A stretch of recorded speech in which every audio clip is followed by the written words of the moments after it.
Hello ladies and gentlemen, and welcome back to a new episode of Chatting with Lady C. Hi Mum, how are you? Hi honey, I'm well. How are you? I'm very well, thank you. Good to see you. Nice to see you too. So today we've got a few questions, and it's basically mostly towards the public. It's a matter of national and international importance. So we're just going to go straight onto it and start. So today for our first question is, in documents released this week by the Intellectual Property Office in London, Prince Harry and Meghan added a new clause to their 2019 trademark registration, lobbying with respect to laws regarding sustainable travel. They have applied to trademark the name of their sustainable travel project, Travelist, for a vast range of projects including lobbying or trying to influence governments. Prince Harry has already used an online event for Travelist to call for people to use more eco-friendly travel options. Even though he is fond of taking private jets himself, he and his wife have become increasingly politically active over recent weeks, with Meghan urging Americans to vote in November's election. There have been reports in the press that Harry and Meghan did not inform the Queen about their Neflix deals, notwithstanding their agreement with her, and they would clear all commercial deals before making them. What are your views on this? Why? Well, that is a very important question because it goes right to the heart of all sorts of national issues in terms of England and America, royals, politics, etc. If I can just have a quick little look, because it seems to me to be quite an involved question.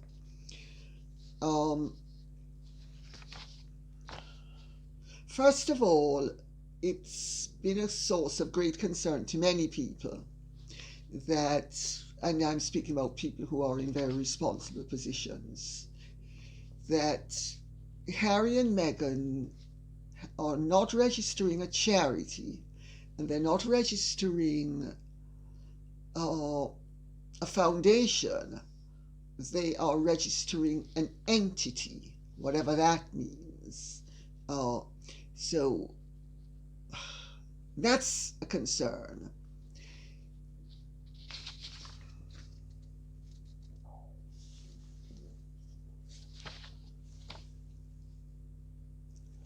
Travelist has been moved into a private company where Harry has 75% of the equity, and that has also raised various questions. And of course, when the questions were raised, he responded in high dudgeon, making out that he is beyond reproach and that nobody has the right to question how he goes about doing things. Well, this is completely not so, I'm afraid.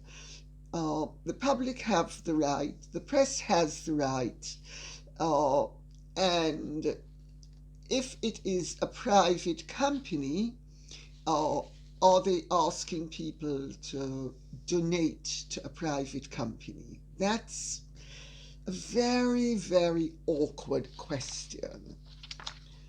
Yes, they have become increasingly political, and this, of course, is totally against every protocol.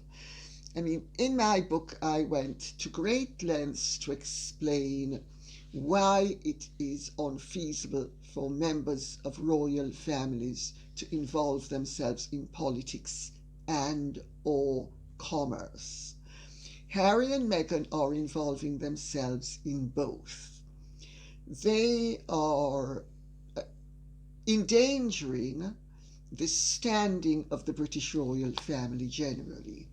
An awful lot of people have written in, some in the comment section, some via letters. I mean, I've had letters from people begging me to get in touch with Buckingham Palace.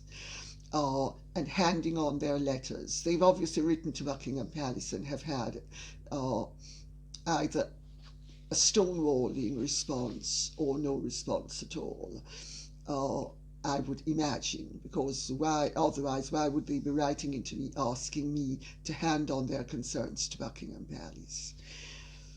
The whole thing is very, very worrying, and I know that there are grave concerns behind the scenes in political quarters, not only in England, but in America, because Meghan has effectively asked people to vote for Biden and Harris, which, I mean, she hasn't actually come out and said it, but anybody with an IQ of above 22 knows that that's exactly what she's done.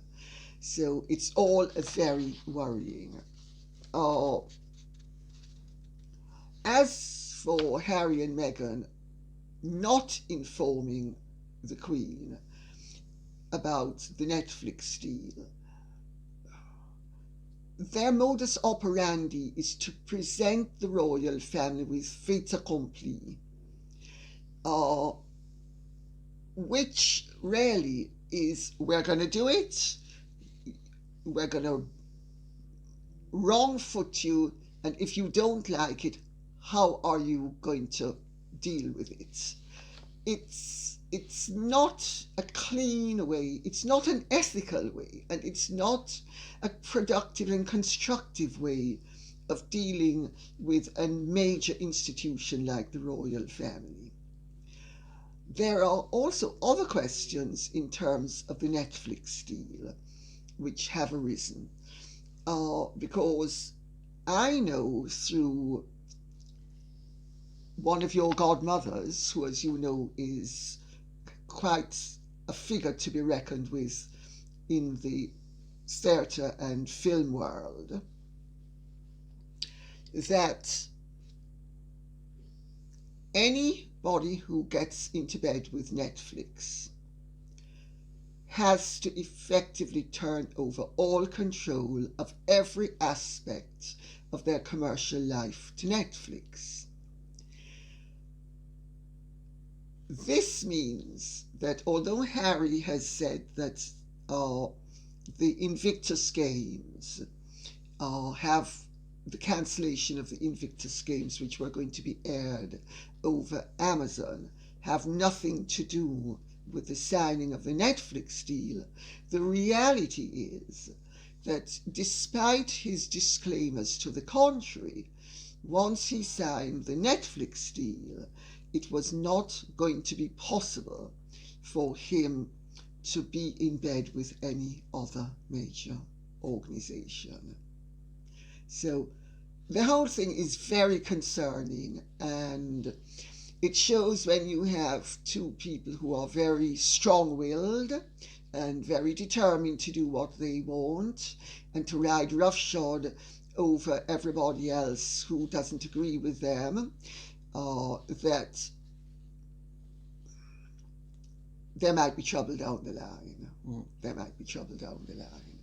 So it was a bit of a shock, though, when everybody found out that they were going to do the Netflix series. Yes. Well, especially, I want a private life. I don't want everybody to know about my private life, and now you're doing a show on Netflix. And if everybody looks at Netflix nowadays, and even a certain series came out last year, and this woman that was on it has complained about Netflix, saying that, oh yes, we'll do how you want it, went behind her back and sort of did everything the opposite. So Meghan and Harry definitely know that what they say is going to twist back onto them, and they're going to be like, yes, we won't show this, we won't show that, and it will be shown. So keeping your life private can't be controlled by her. It's controlled by the people that film and edit. Well, of course, Harry and Meghan speak out of both sides of their mouth, and neither side agrees with the other. And, you know, I also know as a fact that the figures that are being touted by the Harry and Meghan publicity machine are utter rubbish. You know, I mean, the Obamas deal was worth 65 million. So their deal is worth 150 million. I mean, come on, it's ludicrous. I mean, maybe to uninformed and unsophisticated people, wow, Harry and Meghan are going to make all this money. Well, of course, they're not going to make all that money. I mean, it's just figures plucked out of the air to let everybody know how grand they are and how important they are and how they are the largest earning couple in the world, and therefore they are going to be the hugest stars in the constellation. Especially the Kardashians have just cancelled. They're doing their last show, so they're going to be the next family. yes, my God, that's what she wants, doesn't she? 10 seasons. Isn't that something to aspire to become like the Kardashians? God forbid. Anyway, but also, what is interesting about the Netflix deal, and which I have had former members of the royal household on to me about, is and encouraging me to raise the question of tax. Because although there is an English and an American double taxation treaty, Harry's status as a British prince puts him in the 40% category in England for payment of tax to the state. So his share, presuming he has a share in any of this, 40% of it goes right to the state, if not to the American state, to the British state. Okay, everybody has tax saving schemes in place, but something of that magnitude, if it's not a charity, if it's not a charitable foundation, it's not going to be that easy for them to salt away. So even if it was 150 million, which it certainly isn't, I mean, the figures being talked about behind the scenes are that if they clear 20 or 30, maximum 40 million, they will be doing very well. And of course, Netflix pays them a bit up front for signing on. And, then everything else is performance orientated. And there is a lot of discussion in the film and media world as well as the film world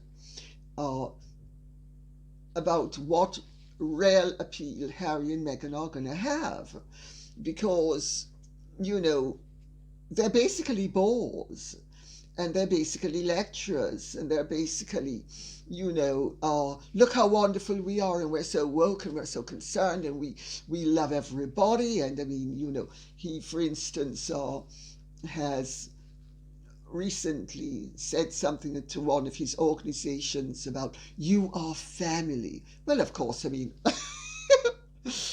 behind the scenes, people think, Harry, we don't want to be your family. Look at what you've done to your family, and look at what Meghan's done to her family. Thank you very much, please. But so all of a sudden, anybody that they can gain some commercial or media advantage out of is family. Anybody is family. Well, I mean, it shows what their concept of family is. I mean, of course, we all know that the expression, your family, is meant to mean that it's somebody that you value and that you embrace closely. But since they have made it clear to the world that they do not value their families and that they do not embrace their families, and in fact, they're busy trashing their families, I think that's a very dubious compliment. But anyway, so that's my take on the whole thing at the moment. All right, so let's move on to our second question. For our second question today, it's an urgent question. How can Harry sign with Netflix when it is bringing out a musical about his mother which seems to disparage her?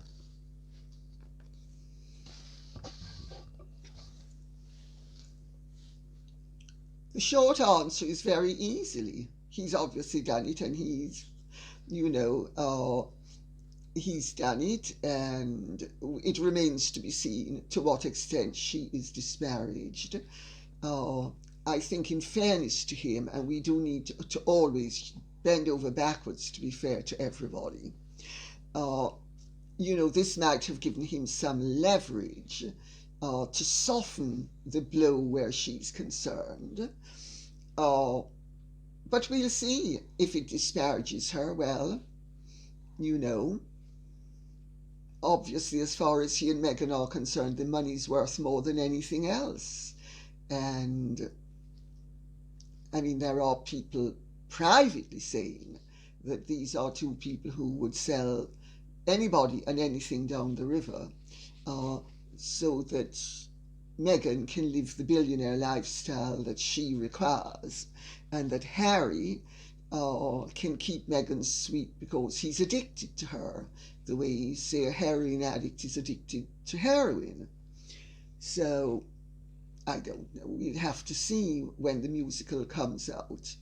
But I think until the musical comes out and until we see, I think we should keep an open mind and give him the benefit of such doubt as exists. That would be my take on it. Next question, Harry. So we come on to our last question, where this is related to what we said at the beginning of the video. So this lady called Jacqueline Goodman has asked me to ask my mum a very important question. Is there anything we, the public, can do to have their Duke and Duchess titles removed? A petition present to the Parliament or any other means? Thank you.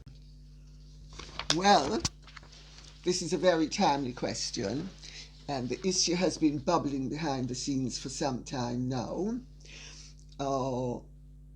I mean, I have alluded once or twice in previous videos to the fact that things have been going on behind the scenes.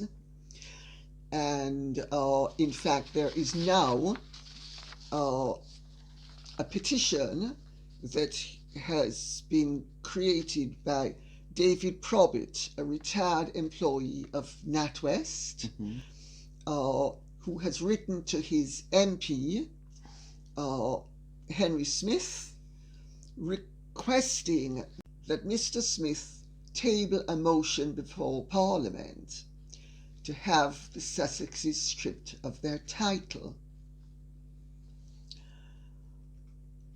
I was approached some time ago asking if I could have some input into this matter.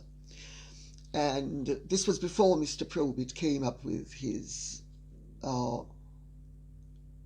approach to his MP. And I said, I'm dead against it, because you do not give power to Parliament and expect it to exercise it in one situation, and then you are surprised when it also sets a precedent and starts to exercise it in situations that are things that you don't agree with. People need to be very careful of the power they give to their elected authorities, because always elected authorities will abuse that power as and when it suits them. So I am not in favour of any approach to Parliament. I also know that behind the scenes there is the belief, the parliamentary belief, that it is a private matter between the Queen, the Prince of Wales and his grandson, and they would prefer not to get involved.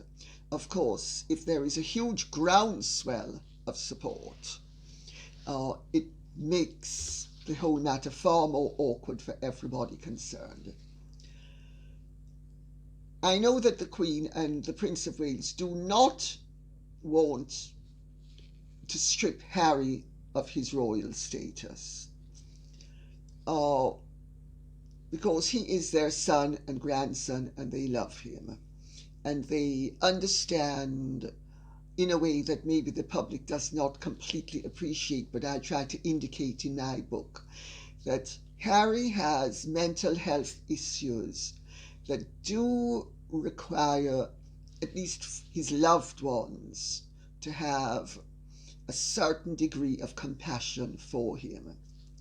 I would also suggest to the public generally that a bit of compassion does not go amiss with anybody in any circumstance. Yes, Harry and Meghan are behaving appallingly in political terms.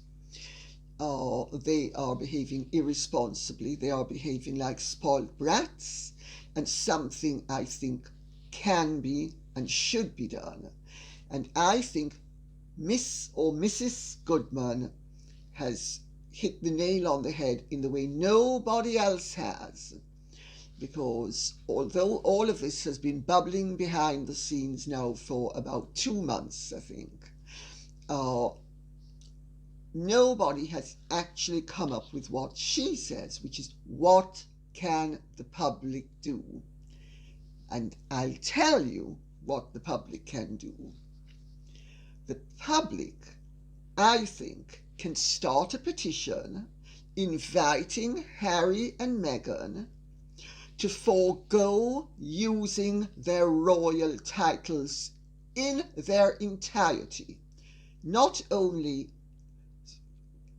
resisting the use of, which they're now banned from doing, using Royal Highness, but ceasing to use the titles Duke and Duchess of Sussex. If they wish to indulge themselves as private individuals, they have a right as private individuals to have a voice in terms of their political beliefs.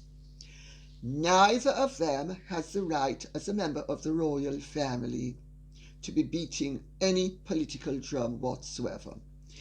And I think if the public will create its own petition inviting, and it can be done on change.org, I think it is, or petition.org, anyway, there's something that it can be done on,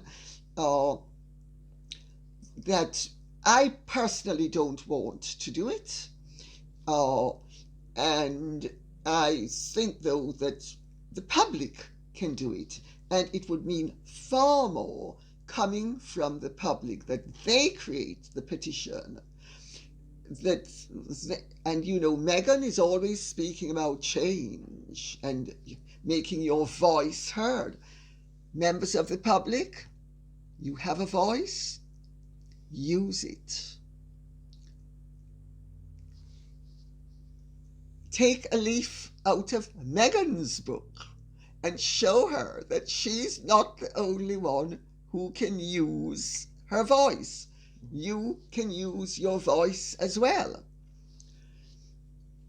And I think the petition should be very simple, inviting Harry and Meghan to forego the use of all their royal titles, so they cease being their Royal Highnesses Prince and Princess Henry of Wales, Duke and Duchess of Sussex, and they become Mr. and Mrs. Henry Windsor. And she, since she's a feminist, and she doesn't need to do and she's always snaring at tradition and British tradition and the old-fashioned way of doing things where women use their married names until, even after they're divorced, until they're remarried. She can do what feminists do, use her maiden name. But that's an elective for her. She can be Miss Meghan Markle, Ms. Meghan Markle, Mrs. Meghan Markle Windsor, and he can be Mr. Henry Windsor, or maybe just Harry and just Meghan. Because, you know, since they're so famous already, I think they ought this is a golden opportunity for them as well to show the world that they are not trading on being royal, that they have transcended royalty, that they are bigger than being royal, that they are now just themselves. They are huge stars in their own right, with no need for such burdensome, tacky things as royal titles. So I think it's the ideal solution. What do you think? I think it's a good solution. I mean, if the people want that and they think it's a good idea, a lot of people are doing petitions for a lot worse ideas. So if they feel like that's something they should get and they should get rid of, they should go for it. Because, you know, Harry and Meghan, so many people have written in to me, and I know they've written into the palace as well, asking them to be stripped of their titles. But sorry, go on, what were you going to say? Go for it. Okay, I was going to say, you know, but it's if the onus is not put on the royal family or on Parliament, but Harry and Meghan are given the opportunity to show the world that they are sincere, that they are really the wonderful eco-warriors, the wonderful, principled, woke, marvellous individuals who truly, they're walking saints. They're, you know, just Harry and just Meghan. They're wonderful walking, elevated beings, far superior to the average person. They don't need shackles like being a duke and a duchess, you know. This is an opportunity for them as well to show the world that they are not hypocrites, that they are not self-aggrandizing, greedy, money-grubbing adventurers who are milking the royal system and everything for all it's worth. This is an opportunity for them to put distance between themselves and their critics, who are ever increasing. And I think it's a golden opportunity for them, and it's a golden opportunity for their critics, and it's a golden opportunity for their supporters. And if they continue to be the successes that they hope they will be, wonderful, good for them.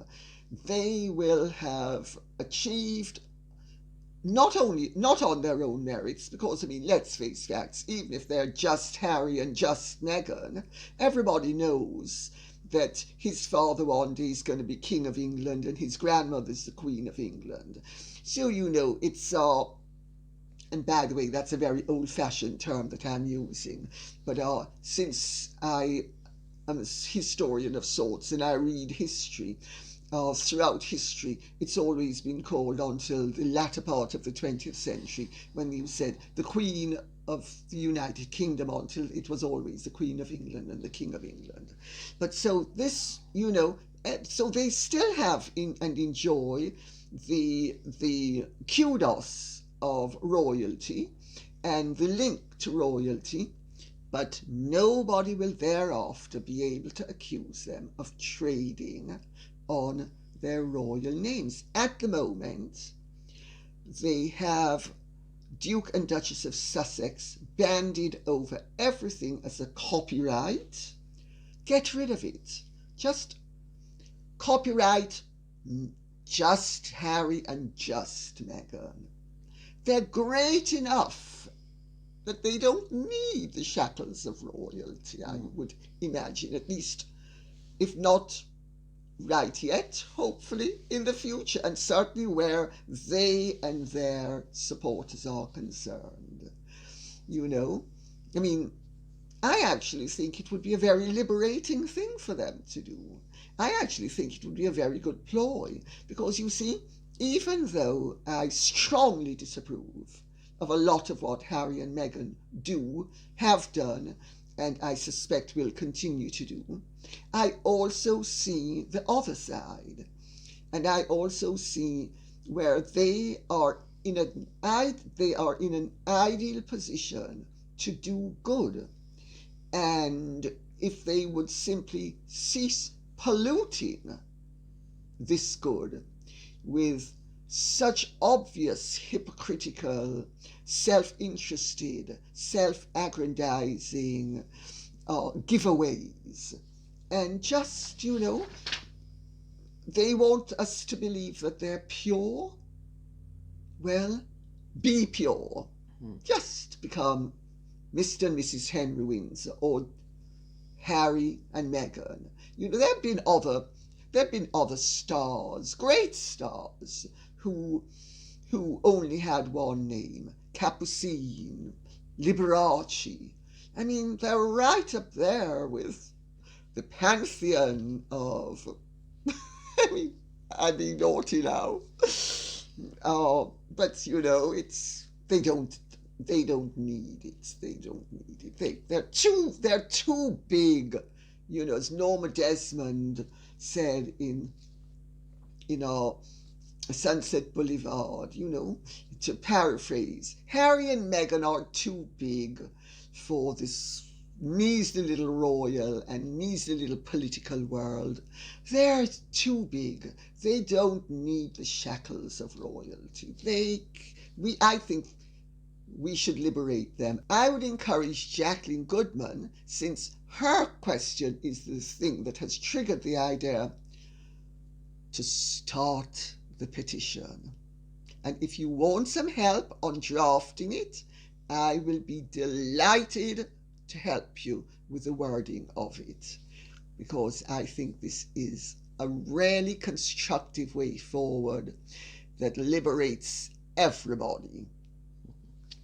Also, there was a few of your followers from the American side that was saying if you, as a Meghan, she's not allowed to have a title if she's an American citizen. Well, yes and no. Meghan's British title has no official sanction in America. Okay. American citizens are not allowed to have titles of nobility. I remember when Serge Obolensky, when I was young and in New York, Serge Obolensky was a Russian prince who, according to him, was a distant cousin of your grandfather, my father. And everybody in New York called him Prince Serge Obolensky. And he always said, no, I'm just Colonel Serge Obolensky. Because he said, once I became an American citizen, I gave up the right to use my title. Well, of course, everybody still called him Prince, but he didn't call himself Prince. Because in America, you are specifically required as a foreign nobleman or foreign royal, when you become American, to surrender your title of nobility and or royalty. This is written into the American Constitution effectively. And there is no way, for instance, if Harry became an American citizen, he could not remain His Royal Highness Prince Henry, Duke of Sussex, Earl of Dumbarton, blah, blah, blah. He would have to become Mr. Henry Windsor. So this is maybe an opportunity to, for Harry to show that, yes, he's going to put his money where his mouth is, and he's woke enough and egalitarian enough to just divest himself of that shackle called a royal title. So, what do you think, honey? Yes, that's a very good answer. Okay. I like that. Because, yes, I saw just a few people asking that repeatedly. So I was like, they've got a good point. If they know their laws and everything, I just thought I'd shout that out. Yes, well, yeah. But her, although technically in America her title is not recognized because she's an American citizen, it is a courtesy. You know, many titles are unofficial and they are a courtesy. And so,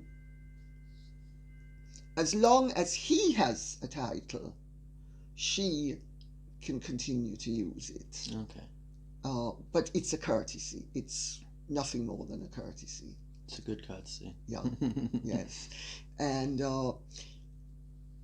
I think this is a way forward. And Mrs. Goodman, thank you very much. I think your question was brilliant. It absolutely has addressed the issue as nothing else has. You are the only person, and this has been behind the scenes, this subject has been giving everybody headaches for months, and you have hit the nail on the head. Thank you. Well, thank you everybody, and we hope you enjoyed this episode. And if you have enjoyed this episode, hit the like button, subscribe, and share with your friends. Thank you very much. Bye bye.